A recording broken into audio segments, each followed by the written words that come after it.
So, I mean, he wasn't really into Halloween, and he was gone most of the time. But that wasn't really a tradition that he kept up in any way. No. Obviously, you've been asked about him all your life. Priscilla Presley, Elvis's beloved wife, has finally broken her silence on the events of that fateful night when the king of rock and roll passed away, lifting the veil on a mystery that has captivated the world for decades. In a stunning confession, Priscilla revealed details of Elvis's final hours that cast a shadow over his legacy, as well as her role in the tragic events that unfolded.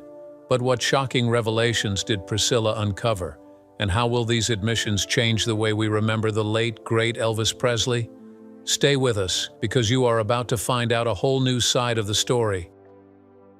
The night everything changed.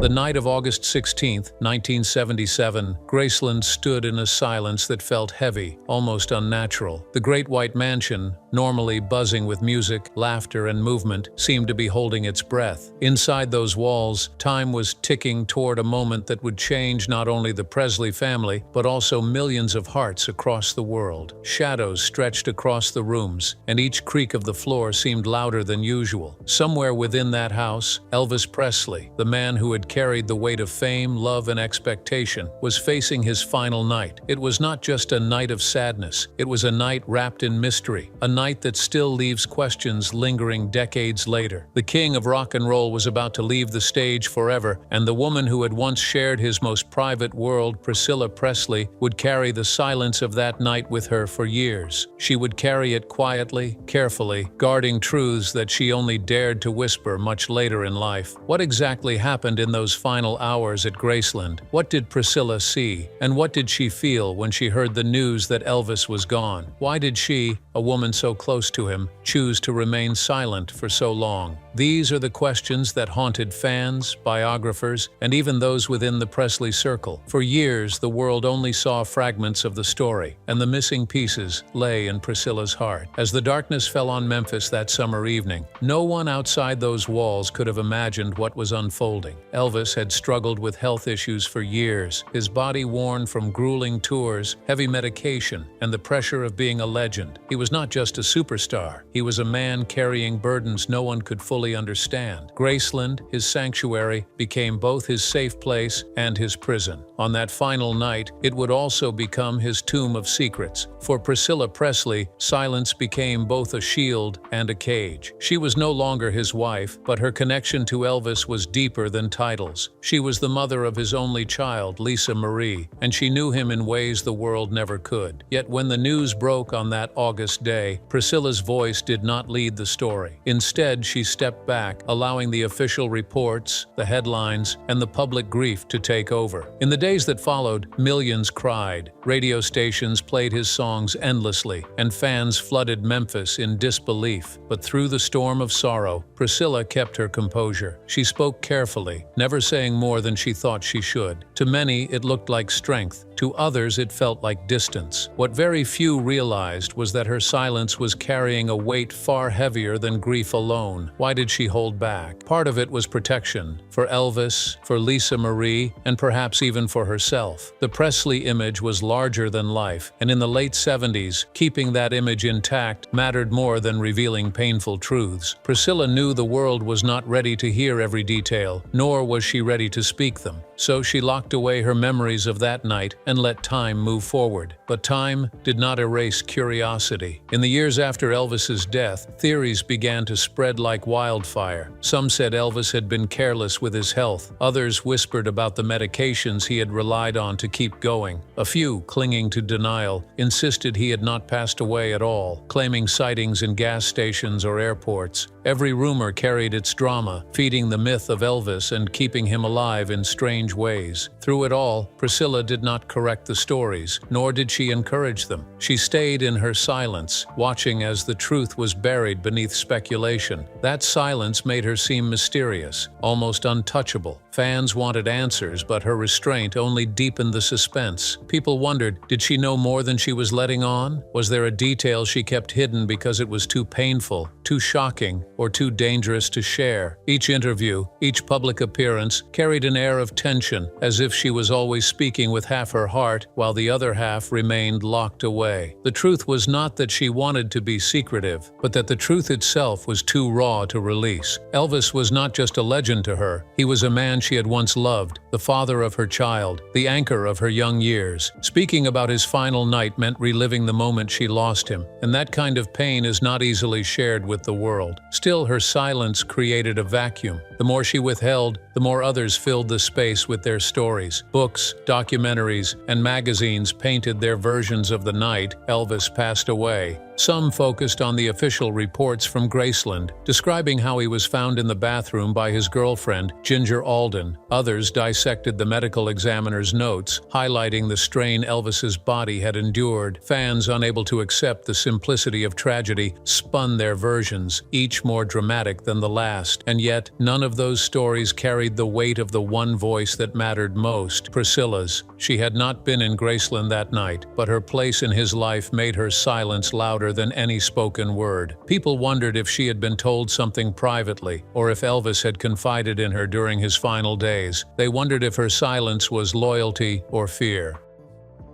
Flashback to Graceland.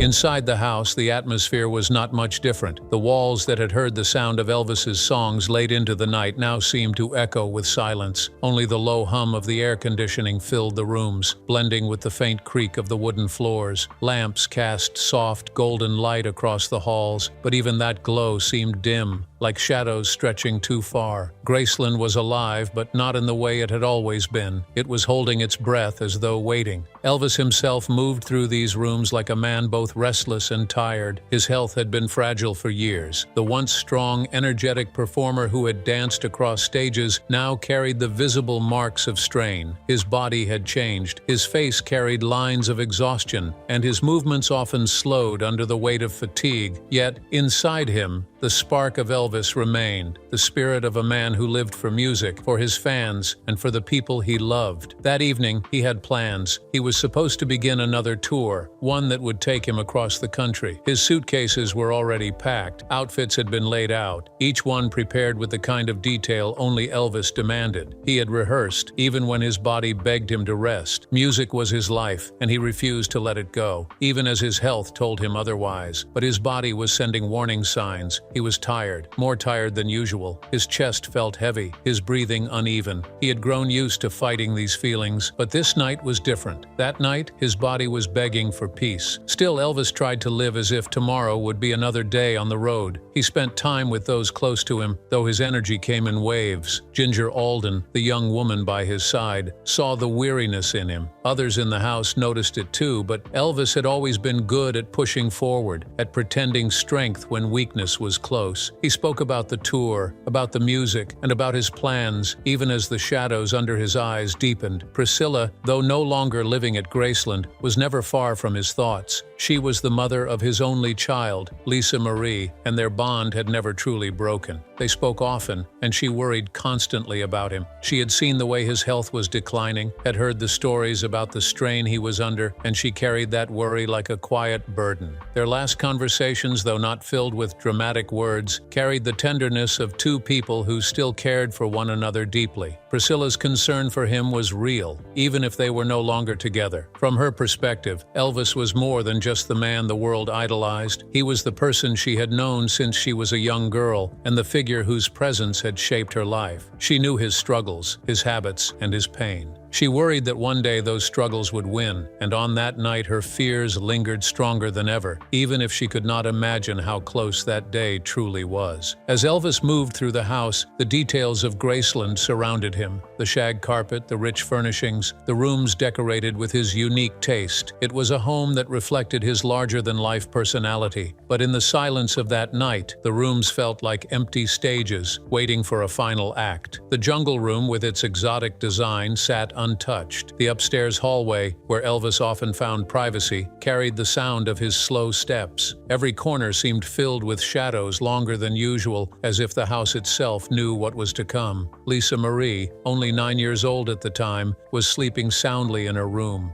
She was unaware that the night would steal her father from her forever. For Elvis, knowing she was near gave him comfort. She was his pride, his joy, the light that still gave him reason to keep going. He adored her more than anything, and he wanted her to always remember him not only as the performer, but as the loving father who cared for her deeply. The hours slipped past midnight, the quiet hum of the television in the background, mixed with the faint rustle of papers and the occasional movement upstairs. The house did not roar with activity like it once did. Instead, it seemed to wait in silence. Elvis spent his time reading, talking, and moving in and out of rooms, carrying with him an energy that flickered like a candle in the wind. The discovery. The morning of August 16, 1977 broke hot and heavy over Memphis. The sun rose with its usual brightness, but Graceland remained wrapped in a kind of hushed stillness. Inside, the day was supposed to be one of movement and preparation. Elvis Presley was meant to leave for another tour, and everything had been set for his departure. His clothes had been chosen, his schedule prepared, his bags already waiting. Yet the mansion was not buzzing with excitement. Instead, it carried a strange quiet, like the pause before a storm. Upstairs, behind closed doors, Elvis had retreated to his private sanctuary during the early hours of the morning. It was a routine many in the house had grown used to. He often kept late nights, staying awake when others slept, and catching rest only when the sun had risen high. On this day, however, those who loved him would soon learn that the silence above was not the ordinary stillness of sleep. It was something far more final. Time passed, and the house stirred with normal activity. Ginger Alden, the young woman by his side, went about her morning, unaware that life was about to shift in the most devastating way. Somewhere in the upstairs bathroom, Elvis had collapsed. His body, already strained for years, could no longer fight. What followed would send waves of panic through Graceland and break hearts across the world. The discovery of Elvis's body was sudden, shocking, and unreal. Ginger stepped into the bathroom and found him lying there, motionless. In that instant, the world seemed to spin out of control. Her cries filled the silence of the house, breaking the stillness with a sound of pure terror. Within moments, others inside Graceland rushed upstairs. Panic moved like fire through the hallways. Feet pounded on the stairs, doors swung open, voices rose in desperate shouts. The calm of the mansion was gone, replaced by confusion and fear. An ambulance was called at once, and the staff tried frantically to bring him back. Attempts were made to revive him, to fight against the reality that was settling into the room, but it became clear that Elvis was slipping beyond reach. When the paramedics arrived, they carried with them a flicker of hope, but even their hands could not turn back time. They worked with urgency, their movements quick and precise, but the truth was written in the stillness of Elvis's body. Outside the mansion, the world had no idea what was happening within those walls. Cars passed by as usual, neighbors went about their mornings, and fans who often gathered near the gates had no clue that history was being rewritten. Only inside Graceland did the storm rage, with every person present caught between disbelief and desperate attempts to change what had already been decided. When the news reached Priscilla, the shock hit her like a wave she could not escape. Though she had not been inside Graceland that morning, the moment she heard the words, her heart shattered. Denial came first. She could not believe that Elvis, the man who had always seemed larger than life, could truly be gone. For so many years, she had lived with the fear that his lifestyle and his health might one day lead to this. Yet hearing it spoken aloud was something else entirely. Her thoughts raced backward, replaying their last conversations, the moments they had shared not long before, the sound of his voice, the way he had spoken about his daughter, Lisa Marie. She remembered the worry that often clouded her mind when she thought of him, the way she wished he would rest more, take better care of himself, and slow down from the constant demands of fame. In her heart, she had feared that a day like this could come, but but no amount of fear could soften the shock of its arrival. Desperation followed denial. She wanted to believe there had been a mistake, that the news was wrong, that somehow he would open his eyes again. She thought of Lisa Marie, only 9 years old, and how she would now have to grow up without the father who adored her. She thought of the millions of fans who looked to Elvis as more than a singer, as a symbol of dreams, passion, and love. And she thought of herself, standing on the edge of a reality she did not want to face. The panic that filled Graceland that morning was more than the noise of rushing footsteps and urgent voices. It was the kind of panic that comes when the heart cannot accept what the eyes see. Everyone inside the house felt it. The staff, the friends, the medics, and especially those closest to him. They were all caught in the same storm of disbelief. The secrets kept. After the shock of Elvis Presley's death settled into reality, the world cried out for answers. Millions of fans wanted to know everything about his final hours, every detail of what had happened inside Graceland on that August morning in 1977. The newspapers ran story after story. Television stations filled their hours with tributes, and magazines printed photos and rumors that spread across every corner of the globe. But in the middle of all the noise stood Priscilla Presley, silent and composed, guarding her heart and guarding her words. She had always known that Elvis's life was larger than life itself. He was not just a man to the public, he was a symbol of hope, freedom, and passion. His image had to be protected. The Presley name was now a legacy, and that legacy needed care. For Priscilla, speaking openly about the truth of his struggles, his health, and the private battles he had faced meant tearing open wounds that she was not ready to expose. So she chose silence.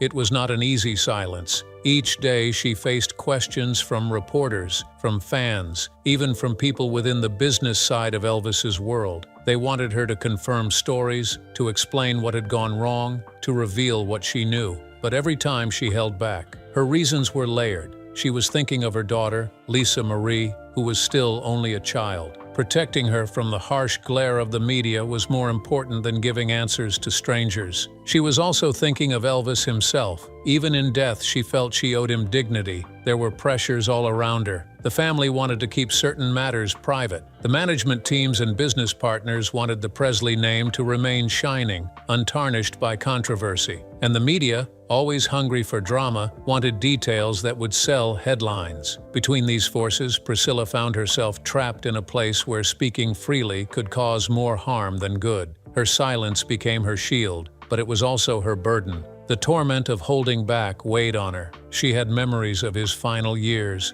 memories of his struggles with health, with exhaustion, with the weight of fame pressing on him every single day. She knew how fragile he had become, even if the world preferred to remember the strong, vibrant performer who had once ruled the stage. She had seen the private side of Elvis that few ever witnessed, and those images never left her mind. But to share them openly would mean shattering the picture the world held of him. So she swallowed those truths, carrying them quietly in her heart. There were moments when she must have wondered if she was doing the right thing. Was silence the same as loyalty, or was it a kind of prison she built for herself? Did protecting Elvis's legacy mean hiding parts of him forever? These questions followed her through the years, unanswered and heavy. She smiled in public, she worked hard to preserve his name, and she raised Lisa Marie with love and care. But inside, the echoes of that night at Graceland never stopped calling to her. As the years passed, rumors began to grow into myths. People claimed Elvis had lived a secret double life. Some insisted his death had not happened, and that he was still alive somewhere, hiding from fame. Others pointed to the strain of his schedule, the medications he relied on, and the pressures of stardom as the cause of his fall. The world was filled with speculation, and every story seemed to contradict the last. But through all of it, Priscilla stayed mostly quiet. She allowed people to believe what they wanted to believe, because the truth was hers to carry. The hints of what she kept hidden came through only in small ways. In rare moments, she spoke gently about his struggles, never in detail but always with a note of sadness that said more than her words did. Her silence itself became a kind of message. People sensed that she knew more than she was saying, that she was guarding pieces of the puzzle. It created a mystery that only deepened the fascination with Elvis's life and death. The long wait for the truth. The years after Elvis Presley's death stretched on like a long shadow, and with each passing season the questions only grew louder. From the day the news spread in August of 1977, fans had struggled to accept that the king of rock and roll was gone. For many, it was easier to believe in stories than to face the finality of his passing. And so the myths began, filling the empty spaces left by silence. Rumors of Elvis sightings became part of popular culture. People swore they had seen him at airports, gas stations, even walking down streets far from Memphis. Some claimed he had faked his death to escape the pressures of fame. Others built elaborate theories about him living quietly under another name. Tabloids printed these stories again and again, feeding the belief that Elvis was still out there, somewhere, watching the world he had once ruled. At the same time, questions about his final night never faded. Books were written, documentaries produced, and reporters dug deep into every medical record, every testimony, every scrap of evidence they could find. Some focused on his health, pointing to the years of strain, the weight he carried, and the toll of long tours. Others leaned toward scandal, painting dramatic pictures that blurred fact with fiction. Yet, through all of it, the one person who could have silenced the noise, Priscilla Presley, remained quiet. Her silence only deepened the mystery. People wanted her to confirm or deny the stories, to open the door just enough for the truth to come out. But Priscilla chose patience, holding back while the world built its versions of what had happened. She knew that every word she spoke would be dissected, twisted, and printed across headlines. She knew that Elvis's legacy depended on careful protection, so she waited. The decades rolled on. In the 1980s, the pain was still fresh, and fans poured into Graceland after it opened as a museum, hoping to feel closer to him. In the 1990s, a new wave of books and television specials kept the speculation alive. By the 2000s, younger generations who had never seen Elvis perform began to discover him, and with that discovery came renewed interest in the mystery of his death. Still, Priscilla guarded her silence. For her, the years of holding back were not just about protecting an image, but about protecting her heart. Every memory of Elvis was personal, every detail tied to her life and the life of their daughter, Lisa Marie. To share the raw truth meant reliving the deepest pain, and that was not something she could offer easily. So she let the world talk, even when it twisted the story beyond recognition. But silence has a way of building anticipation. The longer Priscilla waited, the more people wanted to hear from her. The myths about Elvis's death grew taller with each year, standing like walls around the truth. And behind those walls was Priscilla, carrying the key that could unlock it all. The shocking admission.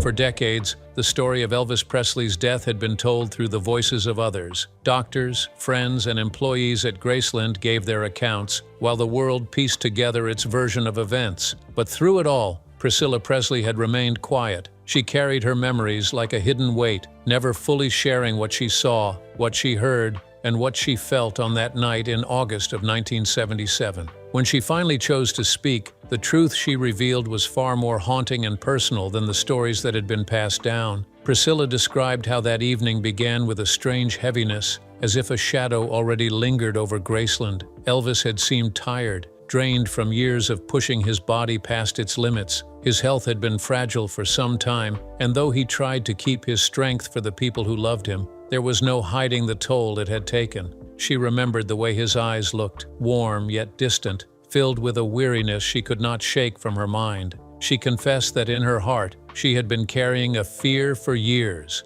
Elvis had lived with so much pressure, not only from the outside world, but from the expectations he placed on himself. He was a man who gave everything when he stepped on stage, but behind closed doors he was fragile, battling struggles that few truly understood. On that night, those struggles felt closer than ever. When the moment came, Priscilla explained, it was not the noise or chaos that stayed with her. It was the silence. The house, usually filled with movement and sound, had gone still. Then came the hurried footsteps, the urgent voices, the rising panic that swept through Graceland as the discovery was made. She was not inside the mansion at the very moment Elvis collapsed, but the call reached her quickly, and in that instant, her world shifted forever. She remembered the desperate words rushing through the phone, the disbelief flooding her chest, and the way her hands shook as she tried to take in what she was hearing. By the time she arrived, the house was alive with confusion. staff running, family members crying,